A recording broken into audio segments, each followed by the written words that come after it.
The Bhagavad Gita, Chapter 1, verses 27 to 29.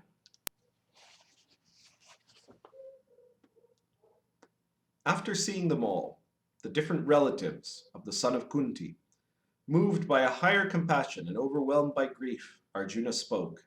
He said, "After seeing all these, my people, all ready for battle, it makes my limbs shake and my mouth go dry, Krishna. My body trembles and my hair stands on end. My bow slips from my hand and my skin feels as if it's aflame." There's a very interesting note in verse 27. It says that Arjuna was moved by a higher compassion and overwhelmed by grief. And that this is what leads, both of these things are what leads to Arjuna's breakdown that he's about to have on the battlefield. So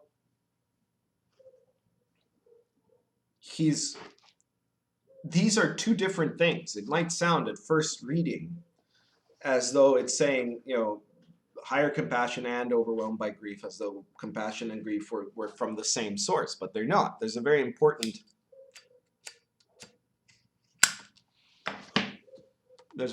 thing that's happening here. Arjuna is being moved by two different motives. On the one hand, there is that underlying motive, the animal level, you could call it, of being overwhelmed by grief. He's afraid, he's attached.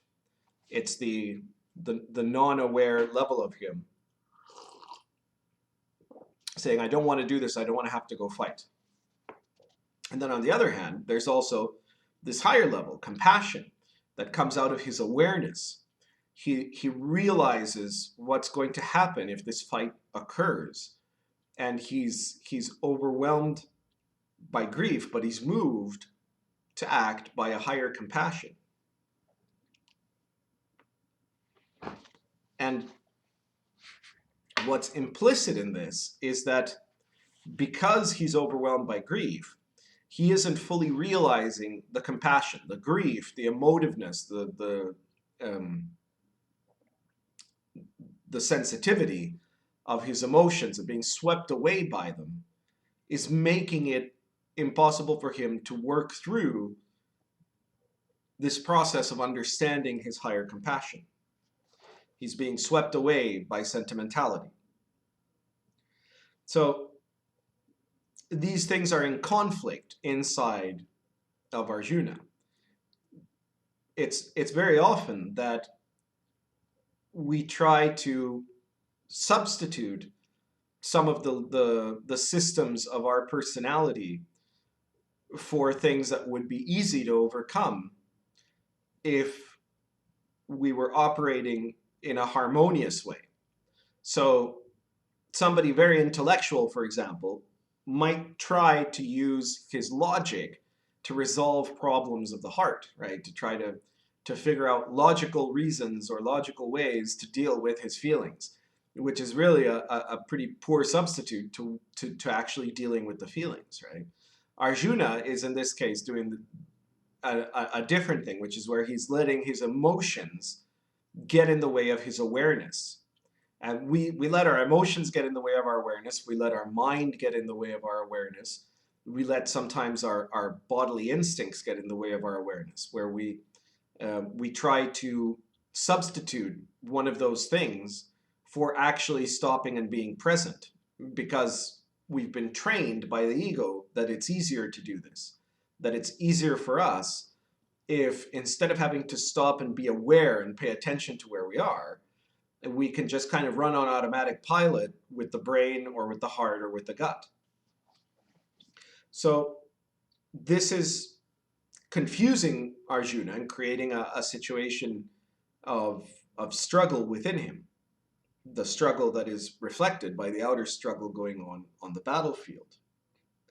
So higher compassion is a compassion that understands what you have to do for what is ultimately natural. Like you could call it the greater good, because what is real, what is ultimately natural, is what is good.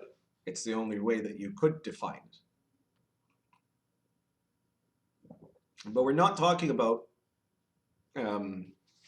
for the best in some individual level, or what we think is good on some kind of a cultural level. We're talking about what is real and the flow of what is real. So we're talking about a cosmic level here, a level of dealing with reality as reality. The grief that Arjuna feels, on the other hand, is just an immediate desire to escape an uncomfortable situation. It's him wanting to find a way to prevent something that he knows is going to hurt.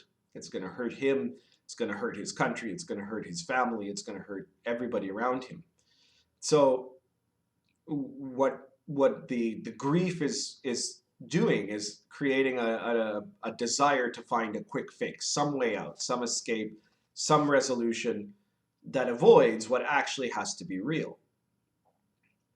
We often find ourselves in this kind of a conflict in Western thinking, in Western esoteric thinking. There's this precept of do what thou wilt shall be the whole of the law. And some people misunderstand that to be do whatever you want, but what it's actually saying is that there's this higher natural flow of things, a higher purpose, you could say, but that gives it a level of intelligence that need not necessarily be assumed. But that there's a natural condition, a natural flow. And in Asia, we see the same concept with the Tao. The concept of the Tao is like a river that flows, and you can flow with it, or you can try to flow against it, or you can try to get stuck on the side of the stream. But a lot of times, what is meant to be the purpose of that higher motion runs directly contrary to what our immediate trained, conditioned ego feels is what's best for us. So the only way to resolve this, I mean, you can try to tell yourself, oh, well, I've got to do something because it's the greater good. But in fact, how can you know it's the greater good unless you have enough awareness to realize what is actually reality, what is actually the greater good? If you're not experiencing it yourself, if you're being told by someone else, there's as much of a chance that you're being misdirected as anything else. And it still wouldn't be naturalness for you. It's impossible to fake naturalness.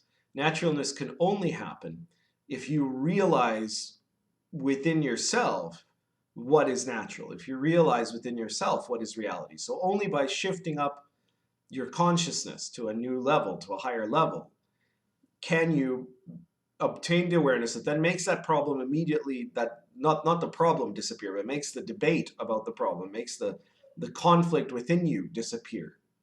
And that's why Arjuna can't act in the Bhagavad Gita until the moment where he is finally liberated of his doubts with Krishna's help by experiencing unfiltered reality.